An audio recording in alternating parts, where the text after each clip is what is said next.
Hello everyone and welcome to our YouTube channel that is arouse automotive. और आज हम discuss करने वाले हैं ब्रीफ में सीएसटी कैंटीन से कार परचेज करने का जो हमारा पूरा प्रोसेस ऑनलाइन हो चुका है।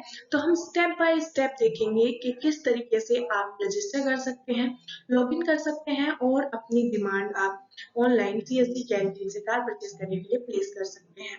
तो आज हम पूरे प्रोसेस में देखेंगे कि किन डॉक्यूमेंट्स की हमें रिक्वायरमेंट है और किस तरीके से आप रजिस्टर करके सीएसटी कैंटीन से कोई भी कार परचेज कर सकते हैं। सबसे पहले हम जो सीएसटी कैंटीन की हमारी वेबसाइट है उसको विजिट करेंगे, वहां पर अपने आप को रजिस्टर करने के लिए। तो यहाँ पर हम सबसे पहले सीएसटी कैंटीन की ऑफिशियल वेबसाइट को यहाँ पर टाइप करेंगे aft.cstdia.gov.in। आप देख सकते हैं हमने यहाँ पर सीएसटी कैंटीन की ऑफिशियल वेबसाइट को हमने ओपन किया है। वेबसाइट ओपन करते ही कुछ इस तरीके का पेज आपको यहाँ पर देखने को मिलेगा। यहाँ पर आप देख सकते हैं ये सीएसटी कैंटीन की ऑफिशियल वेबसाइट है। जैसे ही आप इस पर देखेंगे फ्रंट पेज पर शॉप नाउ का आपको एक ऑप्शन यहाँ पर दिखाई देगा। जैसे ही आप शॉप नाउ पर क्लिक करते हैं आपके सामने कुछ इस तरीके से लॉगिन के लिए पेज ओपन होगा, लेकिन हमारे पास अभी यूजर आईडी पासवर्ड नहीं है तो हमें सबसे पहले यहाँ पर रजिस्टर करना है। नीचे लिखा हुआ है not a member yet, register now. सबसे पहले हम अपने आप को रजिस्टर करने के लिए कुछ इस टाइप से आपका फॉर्म ओपन होगा। आप देख सकते हैं ये इस तरीके का फॉर्म यहाँ पर ओपन हो जाएगा।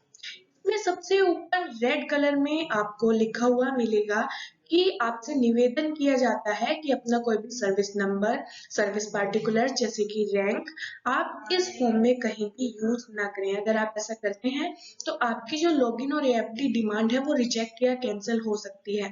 तो आपको इस चीज का ध्यान रखना है कि कहीं भी आपको अपनी रैंक या फिर सर्विस नंबर इस फॉर्म में यूज नहीं करना है। बाकी जो सभी डिटेल्स है वो आपको रैंक या फिर सर्विस नंबर हटाकर ही यहाँ पर मेंशन करनी है। सबसे पहला इसमें ऑप्शन है name as printed on front face of grocery card. तो जो भी आपका ग्रोसरी कार्ड के फ्रंट फेस पर नाम है वो आपको यहाँ पर टाइप करना है। अगेन ध्यान रखिए ग्रोसरी कार्ड पर आपकी रैंक भी मेंशन होती है, लेकिन आपको अपनी रैंक यहाँ पर मेंशन नहीं करनी है, सिर्फ आपको यहाँ पर अपना नाम फिल करना है।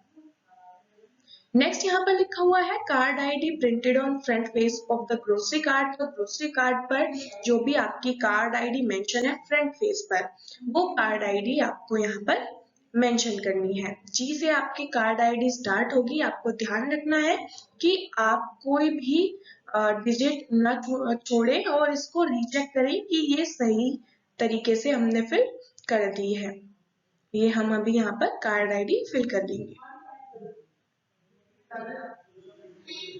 ये हमने यहाँ पर अपनी कार्ड आईडी ग्रोसरी कार्ड के फ्रंट पेज पर जो भी मेंशन थी वो यहाँ पर फिल कर दिए हैं एंड हमने इसको रीचेक भी कर लिया है कि कार्ड आईडी बिल्कुल सही है। अगेन मैं आप सभी से एक रिक्वेस्ट करना चाहूंगी कि आप रजिस्ट्रेशन फॉर्म ये आप प्रोसेस जान लें कि किस तरीके से होता है, लेकिन आप खुद ये फॉर्म फिल ना करें। रिक्वेस्ट है अगर आप न्यू दिल्ली से कार परचेज करना चाहते हैं तो आप हमें कांटेक्ट कर सकते हैं। इधर आप अगर किसी अलग स्टेट से हैं तो आप अपने डीलरशिप से ही रिक्वेस्ट करें कि वो आपका ये फॉर्म फिल करें। नेक्स्ट आपका चिप नंबर आपको यहाँ मेंशन करना है जो कि आपके कैंटीन कार्ड की बैक साइड पर आपको मिलेगा, या फिर वो अगर वहां पर मेंशन नहीं है, आपके कैंटीन कार्ड की बैक साइड पर मेंशन नहीं है, तो अगर आपने ग्रोसरी का कोई भी सामान रिसेंटली कैंटीन से परचेज किया है तो उसके बिल पर आपको ये चिप नंबर मिल जाएगा। नेक्स्ट आपको यहाँ पर मोबाइल नंबर का ऑप्शन दिखाई देगा, तो आपको यहाँ पर अपना मोबाइल नंबर यहाँ पर फिल कर देना है। ग्रोसरी कार्ड की बैक साइड पर अगर आपका नहीं है चिप नंबर मेंशन तो परेशान होने की रिक्वायरमेंट नहीं है, आप ग्रोसरी बिल से भी चिप नंबर यहाँ पर फिल कर सकते हैं। नेक्स्ट यहाँ पर आपको सेंड ओटीपी का ऑप्शन दिखाई देगा मोबाइल नंबर के बाद, बट वो आपको अभी सेंड नहीं करना है। जब हम सारी डिटेल्स फिल कर लेंगे उसके बाद हम यहाँ पर ओटीपी सेंड करेंगे। अभी आपको सिर्फ अपना मोबाइल नंबर फिल करके इसको आपको ऑप्शन दिखाई देगा एम्प्लॉयमेंट स्टेटस का, और जैसे ही आप इस पर क्लिक करेंगे यहाँ पर आपको काफी सारे ड्रॉप डाउन दिखाई देंगे, सर्विसमैन, एक्स सर्विसमैन। हम अभी एज अ सर्विसमैन फिल कर रहे हैं तो हमने एम्प्लॉयमेंट स्टेटस सर्विसमैन यहाँ पर सिलेक्ट कर लिया है। नेक्स्ट आपको ऑप्शन दिखाई देगा ऑर्गेनाइजेशन का, और ऑर्गेनाइजेशन पर भी जैसे आप क्लिक करेंगे आपका ड्रॉप डाउन आ जाएगा, उसमें से हमने आर्मी सेलेक्ट कर लिया है। आपका जो भी ऑर्गेनाइजेशन है आप उसको सेलेक्ट कर सकते हैं। नेक्स्ट जो हमारा ऑप्शन आता है वो आता है डेट ऑफ बर्थ का। तो आप यहाँ से ऐसे मैन्युअली आप यहाँ पर अपनी डेट ऑफ बर्थ फिल कर सकते हैं, और आपको यहाँ पर जो भी आपकी एग्जैक्ट राइट आपकी डेट ऑफ बर्थ है वो आपको इस कैलेंडर से आपको फिल कर देनी है। तो आप देख सकते हैं एम्प्लॉयमेंट स्टेटस में आपको serviceman, ex serviceman and others आपको ऑप्शन मिल जाएंगे। जिस भी कैटेगरी से आप बिलोंग करते हैं वो आप यहाँ पर फिल कर दीजिए। Next organisation, then date of birth. Next आपका आता है डेट ऑफ एनरोलमेंट। तो आपको अपनी डेट ऑफ एनरोलमेंट यहाँ पर फिल करनी है एकदम राइट। आप चेक कर लीजिएगा, पता कर लीजिएगा कि आपकी डेट ऑफ एनरोलमेंट क्या है। अगेन मैं आपको सजेस्ट करूंगी कि आप ये पूरा प्रोसेस जान लें और पता कर लें कि किन किन डॉक्यूमेंट्स की रिक्वायरमेंट होती है, लेकिन आप खुद से ये फॉर्म फिल ना करें, बिकॉज एक भी अगर कोई माइनर भी मिस्टेक हो जाती है तो फॉर्म एडिट नहीं हो पाएगा। तो आपसे रिक्वेस्ट है, अगर आप न्यू दिल्ली से कार परचेज करना चाहते हैं तो आप हमें कॉन्टेक्ट कर सकते हैं। अगर आप किसी अदर स्टेट से बिलोंग करते हैं तो जिस भी डीलरशिप से आप व्हीकल परचेज कर रहे हैं उनसे ही आप अपना फॉर्म फिल कराएं। नेक्स्ट यहाँ पर आपको डेट ऑफ एनरोलमेंट, कमीशनिंग, इसके बाद आपको डेट ऑफ रिटायरमेंट भी फिल करनी है। तो जो भी आपकी डेट ऑफ रिटायरमेंट होगी वो आप यहाँ पर पता करके फिल कर दीजिएगा। हमने डेट ऑफ एनरोलमेंट भर दी है और अब हम यहाँ पर डेट ऑफ रिटायरमेंट भी फिल कर चुके हैं। नेक्स्ट आपका आता है एंटाइटलमेंट कैटेगरी, कि आप किस पे लेवल से बिलोंग करते हैं। जैसा कि हमारा अभी पॉलिसी चेंज हुई है उसके बाद 3 कैटेगरीज में डिवाइड कर दिया गया है, तो हम यहाँ पर अभी सेलेक्ट करेंगे OR पे लेवल 3A to 6। तो आपको भी जो भी आपका पे लेवल है वो आपको यहाँ पर सेलेक्ट कर लेना है। नेक्स्ट यहाँ पर आपका पैन नंबर, जो भी आपका पैन नंबर है वो आपको यहाँ पर फिल कर देना है। अभी हम यहाँ पर पैन नंबर फिल कर रहे हैं।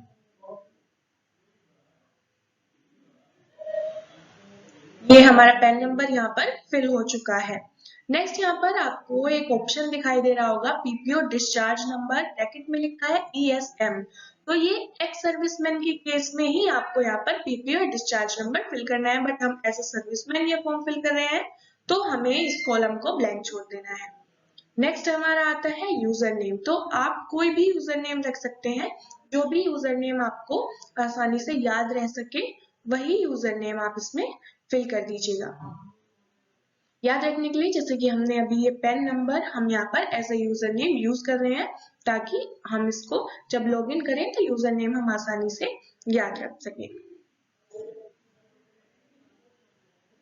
अभी यहाँ पर आपको ईमेल का ऑप्शन मिलेगा, इसमें आपको अपनी ईमेल आईडी फिल करनी है। अभी हम यहाँ पर ईमेल आईडी अपनी फिल कर देंगे।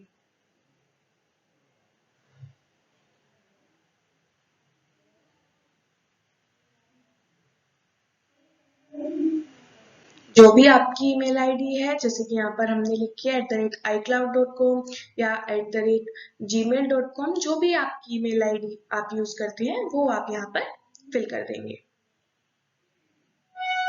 नेक्स्ट आपको यहाँ पर कॉलम मिलेगा पासवर्ड का, इसमें आपको अपना पासवर्ड फिल करना है। जो भी पासवर्ड आप रखना चाहते हैं आपको याद रहेगा वो पासवर्ड आप यहाँ पर फिल कर दीजिए।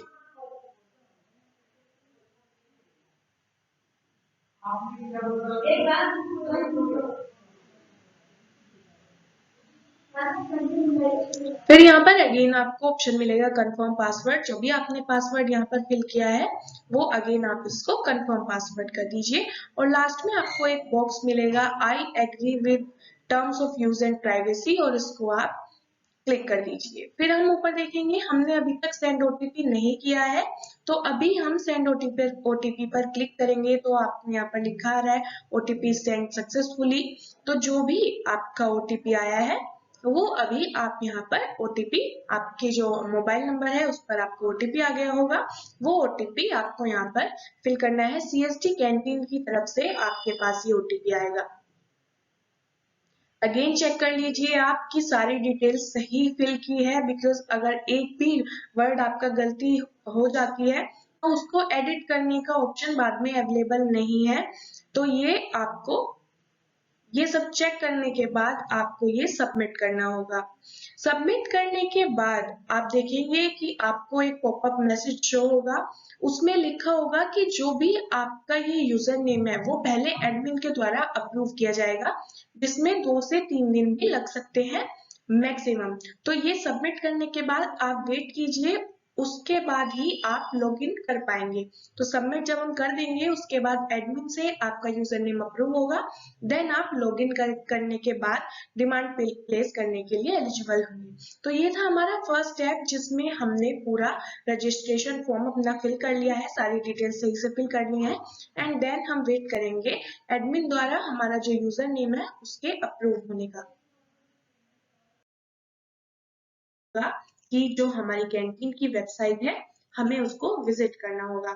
तो अभी हमारी जो कैंटीन की वेबसाइट हमने फर्स्ट स्टेप में भी बताया था aft.csbindia.gov.in, ये हमारी कैंटीन की वेबसाइट है। हम इसको विजिट करेंगे और विजिट करने के बाद सेम ये पेज आपके सामने ओपन हो जाएगा और आपको यहाँ पर ऑप्शन दिखाई दे रहा होगा शॉप नाउ का।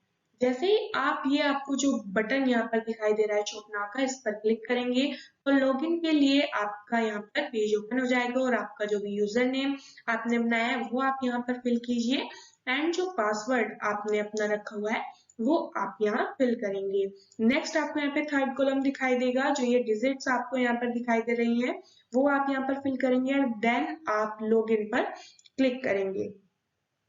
ये डिटेल्स भरने के बाद जब आप क्लिक करेंगे तो यहाँ पर ओटीपी वेरिफिकेशन के लिए आपका जो मोबाइल नंबर आपने रजिस्ट्रेशन फॉर्म में आपने फिल किया था, सेम नंबर पर आपके ओटीपी चला जाएगा, और ओटीपी फिल करने के बाद आपको यहाँ पर वैलिडेट का ऑप्शन दिखाई देगा कि ये ओटीपी फिल करने के बाद आप इसको वैलिडेट कीजिए। तो ये हमारा सेकंड स्टेप है लॉगिन करने का, कि किस तरीके से लॉगिन के लिए आपको यूजर नेम और पासवर्ड की रिक्वायरमेंट होती है, एंड आपके रजिस्टर्ड मोबाइल नंबर पर आपको ओटीपी जाएगा और ओटीपी आप वैलिडेट करेंगे, तब ही आप सीएसडी कैंटीन के कोई भी व्हीकल परचेज करने के लिए उसकी डिमांड प्लेस कर पाएंगे। यूजर नेम अप्रूव होने के बाद जब आप ओटीपी फिल करने के बाद लॉगिन कर लेंगे, तो लॉगिन करने के बाद कुछ इस तरीके से वेबसाइट आपको अगेन इस पर जाएंगे, कुछ सेम तरीके से आपको यहाँ पर शॉप नाउ का ऑप्शन दिखाई देगा। वेबसाइट ओपन करने के बाद हमने सबसे पहले रजिस्टर कर लिया है, देन हमने लॉगिन कर लिया है, और अब जो हमारा थर्ड स्टेप है वो है कि अब हम डिमांड प्लेस करेंगे। तो आपको सेम यहाँ पर शॉप नाउ का ऑप्शन दिखाई देगा, और आप जैसे ही शॉप नाउ पर क्लिक करेंगे तो कुछ इस तरीके से पेज आपके सामने ओपन हो जाएगा। ओपन होने के बाद आपको यहाँ पर सर्च बार दिखाई देगा। इस सर्च बार में आप जो भी व्हीकल परचेज करना चाहते हैं, जो भी कार आप सीएसडी कैंटीन से परचेज करना चाहते हैं, उसका इंडेक्स नंबर आपको यहाँ पर फिल कर देना है। इंडेक्स नंबर फिल करने के बाद जैसे ही आप सर्च करेंगे, यहाँ पर ये सर्च बार में आपने इंडेक्स नंबर डाल दिया। हमने अभी Hyundai Venue 1.2S का इंडेक्स नंबर यहाँ पर फिल किया है, और अब हम उसको सर्च कर रहे हैं। ये जैसे ही सर्च करेंगे यहाँ पर आपको Hyundai Venue की सारी डिटेल्स आपको शो हो जाएगी। Hyundai Venue 1.2S BS6 ये कार हम सीएसडी कैंटीन से परचेज करेंगे। तो यहाँ पर आपको काफी सारे ऑप्शंस दिखाई दे रहे होंगे, और ये सभी ऑप्शंस अब आपको इस स्टेप में सेलेक्ट करने हैं। कलर, जैसे ही आप कलर का ऑप्शन सेलेक्ट करेंगे आपको ड्रॉप डाउन में जितने भी कलर Hyundai Venue के अवेलेबल हैं वो आपको शो हो जाएंगे। हमने कलर सेलेक्ट कर लिया है। देन प्राइस जोन, चूंकि हम अभी न्यू दिल्ली की बात कर रहे हैं तो हमने दिल्ली सेलेक्ट कर लिया है। इसके बाद जो भी आपका डीलर है वो आपको सिलेक्ट करना है। अगर आप दिल्ली से कार परचेज करना चाहते हैं तो आप हमें कांटेक्ट कर सकते हैं, अदरवाइज अगर आप किसी अदर स्टेट से कार परचेज करना चाह रहे हैं तो आपको प्राइस जोन अपना उसी स्टेट का सिलेक्ट करना है। देन जिस डीलर से आप कार परचेज करना चाह रहे हैं वो सभी सेलेक्ट करके डिपो एंड यूआरसी, आपको यहाँ पर बॉटम में चेकआउट का ऑप्शन दिखाई देगा। हमने डिपो सेलेक्ट कर लिया है, यूआरसी सेलेक्ट कर ली है, देन आपको चेकआउट पर क्लिक करना है। चेकआउट पर पर क्लिक करने के बाद आपको ये पूरा फॉर्म दिखाई देगा जिसमें आपको व्हीकल रिलेटेड सारी इंफॉर्मेशन फिल करनी है। वन बाय वन आप देख सकते हैं, ये इस तरीके से फॉर्म आपके सामने ओपन हो जाएगा। इसमें पहला क्वेश्चन है, did you purchase EFT one item same category earlier from CSD। तो हम अभी मानकर चल रहे हैं कि कोई व्हीकल परचेज नहीं किया है, तो नो सिलेक्ट किया है। देन आपको यहाँ पर अपना पे लेवल फिल करना है, जो भी आपका पे लेवल है वो आपने ड्रॉप डाउन से सेलेक्ट कर लिया है। देन एड्रेस फॉर रजिस्ट्रेशन, जहां का भी रजिस्ट्रेशन आप कराना चाहते हैं, जहां का भी रजिस्ट्रेशन आपकी कार का होगा, वो आपको यहाँ पर एड्रेस फिल कर देना है। हम अभी यहाँ पर न्यू दिल्ली का एड्रेस फिल करके इसको कंटिन्यू करेंगे। नेक्स्ट आपका टाउन एंड सिटी आपको सिलेक्ट करना है, दैट ये हमने दिल्ली यहाँ पर सिलेक्ट कर लिया है। देन आपको पिन कोड यहाँ पर सिलेक्ट करना है, जो भी आपका पिन कोड है, तो आपको यहाँ पर अपना एग्जैक्ट एड्रेस फिल कर देना है। देन यहाँ पर स्टेट हमने सिलेक्ट किया है दिल्ली, और आप देखेंगे यहाँ पर आपको पेन कॉपी के बाद चूज फाइल का ऑप्शन दिखाई देगा। तो आप अभी देख लीजिए कि किन किन डॉक्यूमेंट्स की रिक्वायरमेंट आपको होगी ऑनलाइन डिमांड प्लेस करने में। तो आपको पैन कार्ड की कॉपी स्कैन करके अपने पास रखनी है। यहाँ पर हमने अभी पैन कार्ड आपका अपलोड कर दिया है। देन अवेलेबिलिटी सर्टिफिकेट, जो कि डीलर द्वारा आपको प्रोवाइड कराया जाएगा। अगर आप हमसे कार परचेज करते हैं तो हमारे द्वारा अवेलेबिलिटी सर्टिफिकेट आपको प्रोवाइड कराया जाएगा, जो यहाँ पर अपलोड करना है। देन डीलर प्राइस के लिए आप देखेंगे ऊपर प्राइस लिखा हुआ है कार का, और वो सेम हम यहाँ पर डीलर प्राइस यहाँ पर हमें फिल करना है। नेक्स्ट आप देखेंगे PPO discharge book release order, इसका ऑप्शन यहाँ पर अवेलेबल है, लेकिन ये आपको सिर्फ एक्स सर्विसमैन के केस में ही फिल करना है। लास्ट पेंशन स्लिप का भी आपको एक्स सर्विसमैन के केस में फिल करना है। नेक्स्ट यहाँ पर है हैव यू टेकन लोन, तो आप जो कार परचेज करना चाह रहे हैं, क्या आपने उसके लिए बैंक से लोन लिया है। अगर हम ये सेलेक्ट करते हैं तो यहाँ पर आपको फिर लोन अमाउंट का ऑप्शन दिखाई देगा कि आपको फिल करना है कि कितना अमाउंट का लोन आपने बैंक से लिया है। आप चाहे तो पूरा का पूरा जो RTGS अमाउंट है उसका लोन ले सकते हैं, हमने यहाँ पर फिल कर दिया है। तो नेक्स्ट आपको यहाँ पर ऑप्शन दिखाई देगा loan sanction letter. Loan sanction letter bank द्वारा आपको प्रोवाइड कराया जाएगा, जिसकी भी स्कैन कॉपी आपको यहाँ पर अपलोड करनी है। तो हमने अभी लोन अमाउंट फिल कर दिया है, जो कि हमने पूरा RTGS हमने अभी मानकर चले हैं, और यहाँ पर हमने लोन सैंक्शन लेटर भी अपलोड कर दिया है। नेक्स्ट हम ऑप्शन देखेंगे, तो नेक्स्ट आपका ऑप्शन है मोड ऑफ पेमेंट। तो हम यहाँ पर क्लिक करेंगे डायरेक्ट बैंक ट्रांसफर। तो आपके सामने यहाँ पर काफी सारे ऑप्शन यहाँ पर ओपन हो जाते हैं। सबसे पहला है अपलोड पेमेंट रिसिप्ट, ये इसका आपका ऑप्शन है। अपलोड पेमेंट रिसिप्ट आपका उस केस में है अगर आप पूरा लोन बैंक से नहीं लेते हैं, सिर्फ कुछ अमाउंट का लोन आप बैंक से लेते हैं और बाकी का अमाउंट आप अपने बैंक अकाउंट से डायरेक्ट CSD में ट्रांसफर करते हैं, तो उस केस में आपको यहाँ पर अपलोड पेमेंट रिसिप्ट करनी है।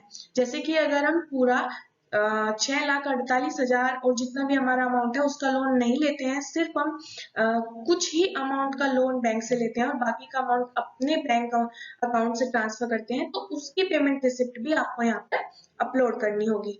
तो हम अभी यहाँ पर अपलोड करेंगे। चूज फाइल पे जाके जैसे ही आप क्लिक करेंगे तो आपको यहाँ पर ऑप्शन मिलेगा पेमेंट रिसिप्ट अपलोड करने का। ये हमने अभी यहाँ RTGS रिसिप्ट अपलोड कर दी है। हम अभी यहाँ पर एडिट कर देते हैं। लोन अमाउंट जो हम अभी बैंक से लोन ले रहे हैं वो है 6 लाख, और बाकी का जो रेस्ट अमाउंट है वो हम अपने बैंक अकाउंट से हम यहाँ पर ट्रांसफर कर रहे हैं, जिसकी हमने RTGS receipt upload payment receipt में अपलोड कर दी है। नेक्स्ट है अपलोड पेमेंट रिसिप्ट लोन, जो भी आपका लोन अमाउंट है जो आपने बैंक से लोन लिया है, नेक्स्ट आपको उसकी लोन की RTGS स्लिप यहाँ पर अपलोड करनी है। नेक्स्ट यहाँ पर आपकी डिटेल्स फिल करनी है आपको। Payment from beneficiary self account, जो आपने अपने बैंक अकाउंट से अमाउंट ट्रांसफर किया है, उसमें नेम ऑफ बैंक आपको यहाँ पर फिल करना है। Name of first account holder, ये आपको सिर्फ अगर आप सर्विसमैन है या एक्स सर्विसमैन है, हर केस में आपको अपने ही बैंक अकाउंट से, अगर आप पूरा लोन नहीं ले रहे हैं और आप अपने बैंक अकाउंट से कुछ पेमेंट CSD में कर रहे हैं, तो आपको अपने ही बैंक अकाउंट से करनी है सारी पेमेंट। इसमें यहाँ पर डिटेल्स हमने भर दी है। Name of bank State Bank of India, name of first account holder यहाँ पर भर दिया है हमने, and next is bank account number. Then आपको यहाँ पर IFSC कोड का ऑप्शन मिलेगा, इसमें आपको IFSC कोड फिल करना है। ये हम अभी यहाँ पर IFSC कोड हमने फिल कर दिया है। नेक्स्ट आपका UTR नंबर, जो भी आपका UTR नंबर जनरेट हुआ है वो आपको यहाँ पर फिल करना है। नेक्स्ट इज अमाउंट पेड, तो हम जो लोन ले रहे हैं वो सिर्फ 6 लाख का ले रहे हैं, तो जो हमारा रेस्ट अमाउंट है वो हमने इस बैंक अकाउंट से CST कैंटीन के अकाउंट में ट्रांसफर कर दिया है, तो वो हमने यहाँ पर फिल कर दिया है। नेक्स्ट डेट ऑफ पेमेंट हमने यहाँ पर सेलेक्ट कर ली है। अगेन आपका आता है पेमेंट फ्रॉम लोन अकाउंट, जो आपने लोन लिया है अभी आपको उसकी डिटेल्स यहाँ पर फिल करनी है। ये आपका नेम ऑफ बैंक हमने फिल कर दिया है। Next is bank account number, same ऊपर की तरह हमने जो लोन अकाउंट है उसका बैंक अकाउंट नंबर यहाँ पर हमें फिल करना है। देन आपका ऑप्शन आता है IFSC कोड, तो वो आप यहाँ पर फिल करेंगे। And next is UTR number, ये आपको जिस भी बैंक से आपने लोन लिया है उसी बैंक द्वारा आपको प्रोवाइड कराया जाएगा। नेक्स्ट इज अमाउंट पेड, तो जितने भी अमाउंट का आपने लोन लिया है वो आपको यहाँ पर फिल करना है। Next is date of payment, तो आपको यहाँ पर डेट ऑफ पेमेंट यहाँ पर सेलेक्ट कर लेनी है। नीचे बॉटम में आपका एडिशनल रिमार्क्स का भी ऑप्शन था कि अगर आप उसमें कोई रिमार्क फिल करना चाहते हैं तो आप चेक कर लीजिए, कोई भी डिटेल आपकी गलत नहीं होनी चाहिए। अगेन मैं आपको सजेस्ट करूंगी कि आप खुद ये फॉर्म फिल ना करें, जिस भी डीलर से आप कार परचेज करना चाह रहे हैं आप उनसे ही ये फॉर्म फिल कराइए। अगेन यहाँ पर आपको काफी सारे इंस्ट्रक्शंस दिए गए हैं जो कि आपको सभी पढ़ लेने हैं, और पढ़ने के बाद ही आप जनरेट डिमांड पर क्लिक कीजिए। पहले आप पूरे इंस्ट्रक्शन सही तरीके से पढ़ लीजिए, अपनी जितनी भी डिटेल्स हैं आप उनको रीचेक कर लीजिए कि सारी डिटेल्स आपने सही फिल की हैं। ये अभी हम एक एक जो हमारी डिटेल्स है सारी चेक कर लेंगे। यहाँ पर बोल्ड में एंड अगेन आपको काफी सारे इंस्ट्रक्शंस यहाँ पर दिए गए हैं, देख सकते हैं आप राइट हैंड साइड में आपके काफी सारे इंस्ट्रक्शंस आपके लिखे हुए हैं जो कि पढ़ने के बाद ही आप इसको नेक्स्ट करेंगे। यहाँ पर एक कॉलम दिया गया है आई एक्सेप्ट, आप देखेंगे जनरेट डिमांड से ऊपर, उसको आपको क्लिक करना है पढ़ने के बाद। नीचे अगर आप देखेंगे अभी अगर आप कोई लोन नहीं लेना चाहते हैं तो जैसे he have you taken loan आप नो पर अगर क्लिक करेंगे तो आप यहाँ पर ऑनलाइन पेमेंट के बाद आपको यहाँ पर ऑनलाइन पे करने का भी ऑप्शन अब अवेलेबल हो गया है। ऑनलाइन प्रोसेस में अगर आप बैंक से कोई भी लोन नहीं ले रहे हैं तो आप डायरेक्टली यहाँ पर कैंटीन के अकाउंट में डायरेक्टली अमाउंट ट्रांसफर कर सकते हैं। ये आपको यहाँ पर डायरेक्टली ऑनलाइन पेमेंट का ऑप्शन भी अवेलेबल है, और इसके बाद ही आप जनरेट डिमांड पर क्लिक करेंगे। जैसे ही आप जनरेट डिमांड पर क्लिक करेंगे उसके विदिन 3 to 4 वर्किंग डेज बाद आपके जो भी आपने मोबाइल नंबर रजिस्टर कराया है उस पर मैसेज आएगा कि योर आपकी जो भी डिमांड है वो प्लेस हो चुकी है। तो ये हमारा यहाँ तक का प्रोसेस है, हम जनरेट डिमांड पर क्लिक कर देंगे और आपकी डिमांड प्लेस हो जाएगी। तो ये था हमारा पूरा प्रोसेस CST कैंटीन से कोई भी व्हीकल ऑनलाइन परचेज करने का। अगर आपको हमारी वीडियो अच्छी लगी हो तो लाइक कीजिए, कमेंट करके बताइए कि आपको ये CST का ऑनलाइन प्रोसीजर कैसा लगा, और अगर आपको हमारी वीडियो इंफॉर्मेटिव लगी हो तो अपने फ्रेंड्स के साथ शेयर कीजिए। अगर आप न्यू दिल्ली से कोई भी कार परचेज करना चाह रहे हैं तो आप हमें कांटेक्ट कर सकते हैं। हमारा कांटेक्ट नंबर है 9667300797। अगेन हमारा एक और कांटेक्ट नंबर है, आप हमें उस पर कॉल कर सकते हैं 01147508777। Thank you so much.